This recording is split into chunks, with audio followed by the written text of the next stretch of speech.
Super Mario Bros. Wonder is finally here, the first new and exclusively 2D Mario game since New Super Mario Bros. U. I worded it like that because technically the three Mario Maker games all contain new and original 2D Mario levels, and then there are some folks out there that may argue that 3D World is a 2D Mario game because of its structure, and then there's also Super Mario Run on mobile phones, but these aren't traditional 2D Mario games. One that feel like new and original experiences, perfectly crafted by the developers at Nintendo to provide excellence in gameplay and fun. While, also being 2D.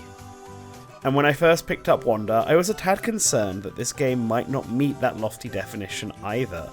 That's because, if you want to get down to the nitty-gritty of it all, the last original feeling 2D Mario game was New Super Mario Bros. Wii, which improved the gameplay feel of its Nintendo DS predecessor and became the framework for every 2D Mario to follow. Wonder, from my initial impression, felt very much the same as what had come before. Sure, aesthetically, there had been a huge overhaul, but game feel-wise, this title felt very similar to the new Super titles. Then I got to the second level, and this happened.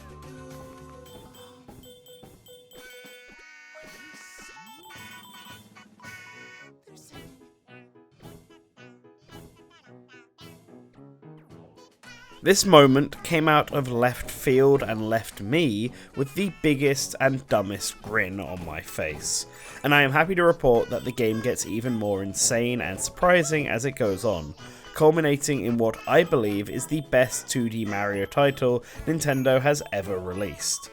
Yes, even better than Super Mario World and Super Mario Bros. 3. Wonder is that good, and I feel like I probably don't need to explain why for anyone who has already experienced it. But for those who have been sitting on the fence still, thinking it is just another 2D Mario game, allow me to get my thoughts and feelings across. Almost immediately, I could tell that the way the team at Nintendo approached the design of Super Mario Bros. Wonder was different. Even though the team behind this game was still the same division who worked on the previous 2D Mario games, with many of the same members, you can feel that they took a lot of inspiration from their colleagues over in Tokyo, the 3D Mario team.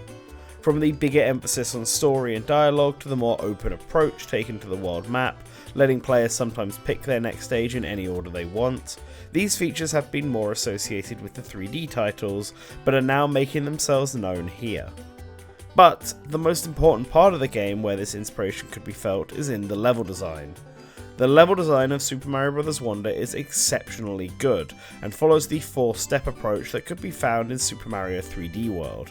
Introduce a new mechanic in a safe and controlled environment, then take the safety wheels off and have the player master the mechanic, so that in step 3 the idea can be turned on its head. Finally, the player is given a big conclusion where they can really show off their understanding of that level's unique gimmick. A good level where I can show off what I mean is Jewel Block Cave, the stage that introduces the new drill power-up. First, the player is shown this new crushing enemy in a safe environment. It's just the player, them, and a glass block that will prevent the enemy from flattening the player as long as they stay on the ground. The question mark block up top is to tell the player that they can ride this enemy to reach new heights, and in doing so they are rewarded with a brand new power-up, the Drill Mushroom. The next area is part of the same first step, but now for the Drill Mushroom. There's plenty of glass blocks, another crushing enemy, a spiny, and a secret area behind a wall that can only be accessed with the drill. This little section explains everything that the Drill Mushroom can do in an effective manner. With this first step done, we can see the second step of the design appear, where the pits are introduced, meaning players can't just hide underground the whole time.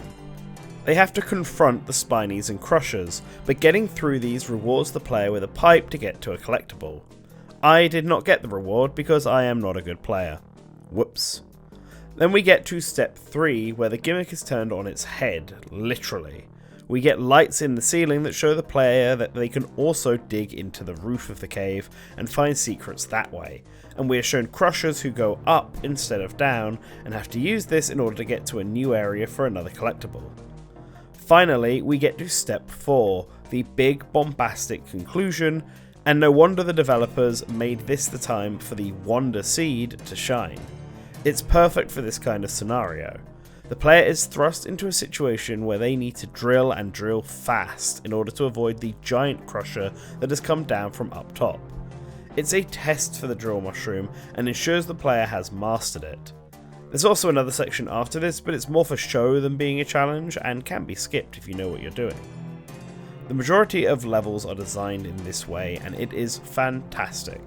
Not only does it feel like a reasonable scale in difficulty throughout the stage, it also allows for a lot of new one-off mechanics to be introduced without the player feeling overburdened.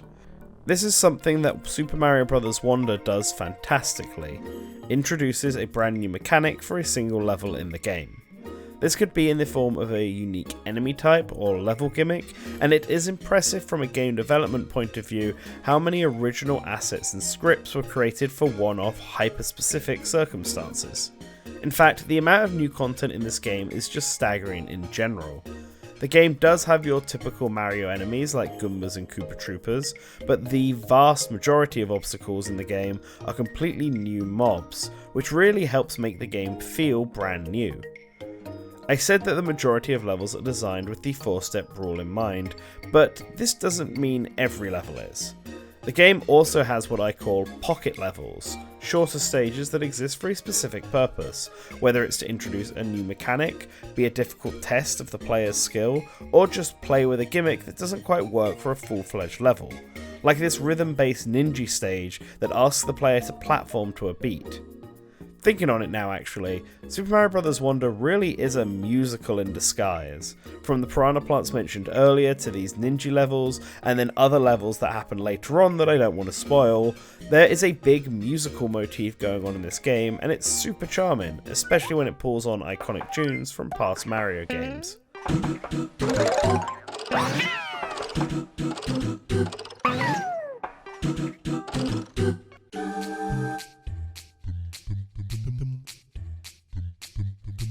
Not every gimmick is a one-off, of course. Some of these last throughout the entire game, and are used to prop up further stage ideas. The main stars of this are the new power-ups added to this game. The original trio of power-ups, the Super Mushroom, Fire Flower and Super Star, all return, and with them come the new Elephant Fruit, Bubble Flower and Drill Mushroom power-ups. Each one of these comes with its own range of abilities and uses. The Elephant Fruit turns the player into, you'll never guess, a big elephant, capable of attacking enemies and breaking bricks with a swing of its trunk, as well as sucking up water and spitting it out elsewhere to water flowers and put out fires. It's by far the simplest of the 3 new power-ups, but I think it's my favourite. Even though it doesn't actually offer any more defense, it feels powerful and sturdy. The Bubble Flower is up next, and this one is fairly strong. Any enemy that gets caught in the player's bubble immediately dies, and many enemies that would normally be impervious to attacks, like fireballs, can be defeated with the bubble. The bubble can also be used to gain extra height by acting as a bounce pad for the player.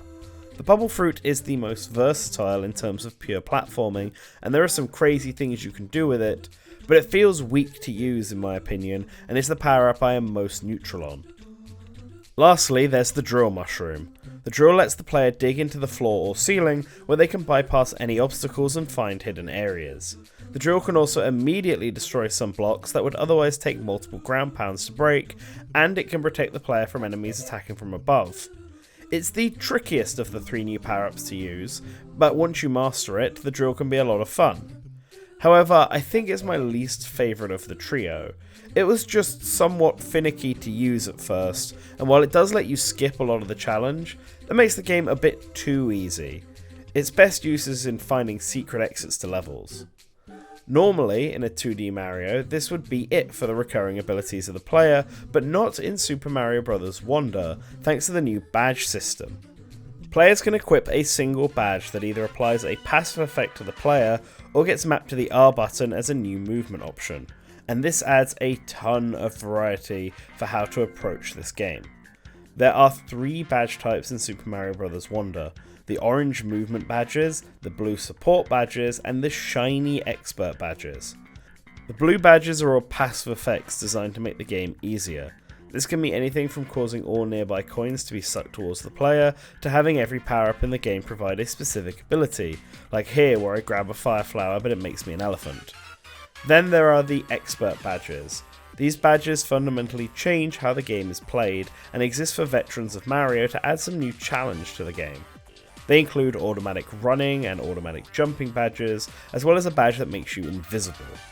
Players won't use these often, but they are there to help the game stay fresh on repeat playthroughs, as tackling a precise platforming stage when you have no control over your run or jump is certainly an experience. Finally, the orange badges are the mechanic-based badges, and are the ones that players will likely use for the majority of the game. These badges provide an extra option to the player's movement, which can help with platforming segments, reaching collectibles more easily, or, in most cases, acting as a last-ditch maneuver to save the player from death. Some of these are new powers, like the Hat Glide or the Rising Wall Jump, but many of them are taken from other characters in games throughout the Mario series. Luigi's Floaty Jump from prior games exists here as a badge, as does Rosalina's Spin Jump from Super Mario 3D World. The triple jump ability found in the new Super Mario Bros. Games is now a badge, and so is the crouch jump from Super Mario Bros. 2. It's a clever way to retain all of these unique movement abilities, especially because every character in Super Mario Bros. Wonder now plays the same. Super Mario Bros. Wonder has finally addressed a complaint that fans have had with the 2D games since New Super Mario Bros. Wii introduced multiplayer for the first time: the roster. Mario and Luigi are back as expected, as are both the yellow and blue Toad from New Super Mario Bros. Fame. Toadette also returns here after being added as a new playable character in the deluxe version of New Super Mario Bros. U, and so does Nabbit, who retains his easy mode status as the character who can't die in exchange for not having access to power-ups. But now, rejoining the 2D Mario roster for the first time since Super Mario Bros. Advance is Princess Peach, and for the first time ever, unless you count Super Mario Run, is Princess Daisy. Unlike in prior games where characters like Luigi and Peach had unique abilities, every character plays exactly the same here, so players can pick their favourite character without worrying about how their playstyle might make the game easier or harder. This is why the badges exist, to fill the void removing these abilities left behind. Then there's the 4 flavours of Yoshi.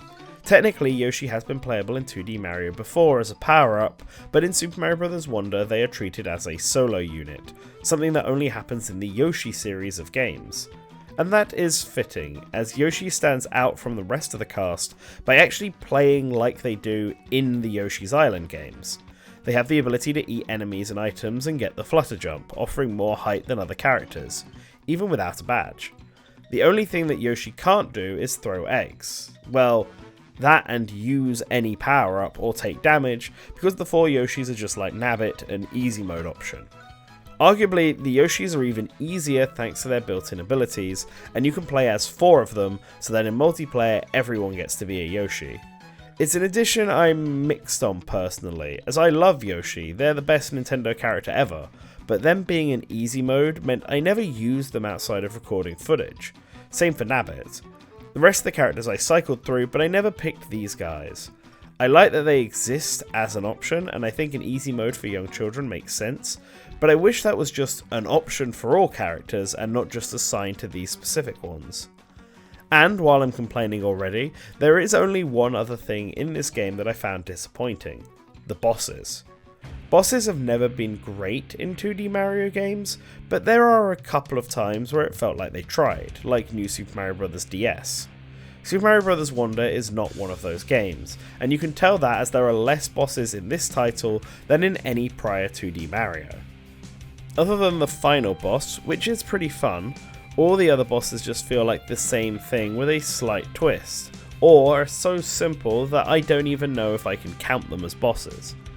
It is a shame, because in a game dedicated to providing amazing new experiences for fans of 2D Mario, this feels like they decided to play it as safe as can be instead. But let's move on to those amazing new experiences, because the Wonder Seed scenarios are the highlights of this game. The Wonder Seed is a brilliant mechanic because it allowed the developers to take off their limiters and do something crazy with every level, whether that's taking the stage's core mechanic and pushing it to the extreme, or shifting the level layout so dramatically that it may as well be a different stage entirely now. or just doing something unexpected that turns into a huge set piece that sticks in the player's mind for the rest of the game, like the Piranha Plant song from before.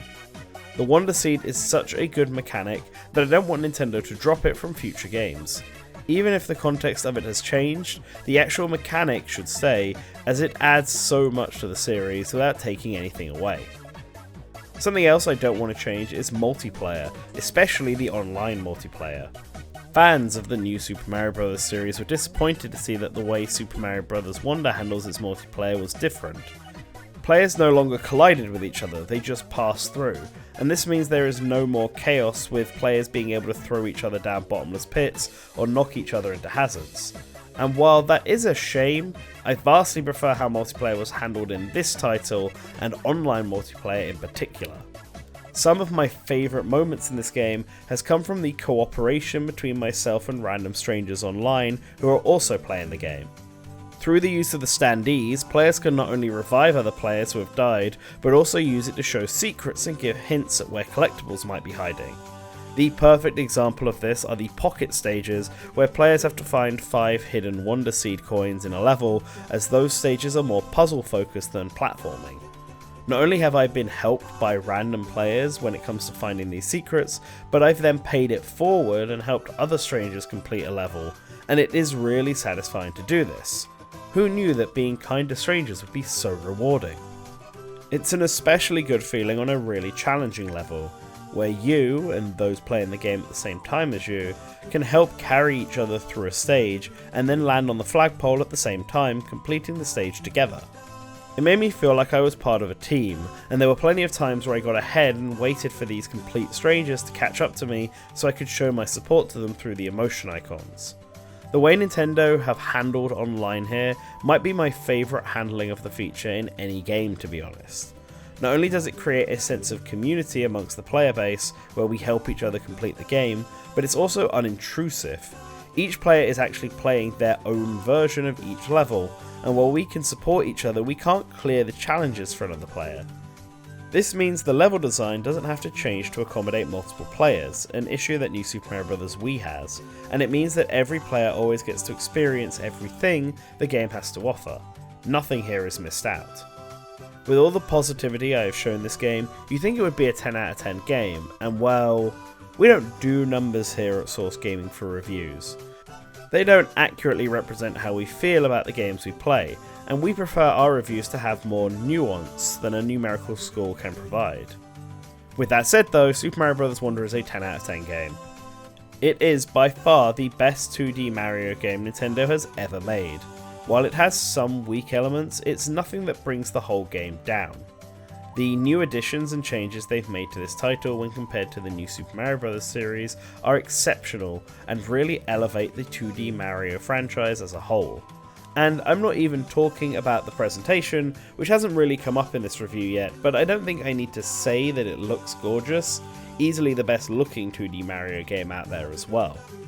I highly recommend picking this title up, even if you think you are bored of the 2D Mario games at this point. You won't be with this one. And now is the best time to play it, while the community online is active and everyone is playing together and helping each other out. While the game is still fantastic in solo mode, online just adds that extra backing chorus that elevates the game to even further greatness. You might even say, it's wonderful.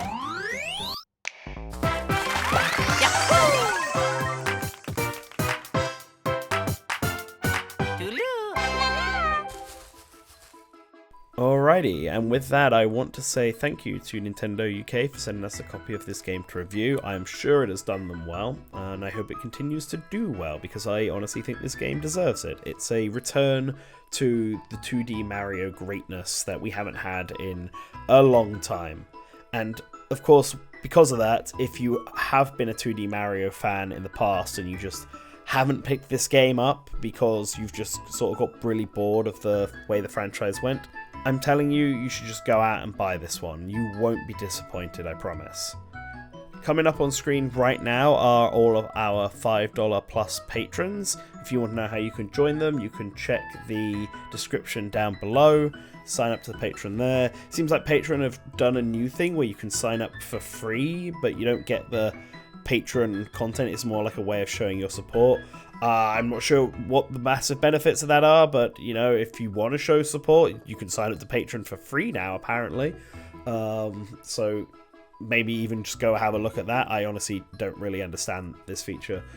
But anyway, if you don't feel like doing that, just giving us a comment helps a lot. Let me know if you've played this game and if you agree with all of my thoughts, if you disagree with any of my thoughts, and if you haven't played this game and have been on the fence about it, let me know why. Is it just because you think the series has gotten stale, or is there something about Wander that you haven't enjoyed from what you've seen of it?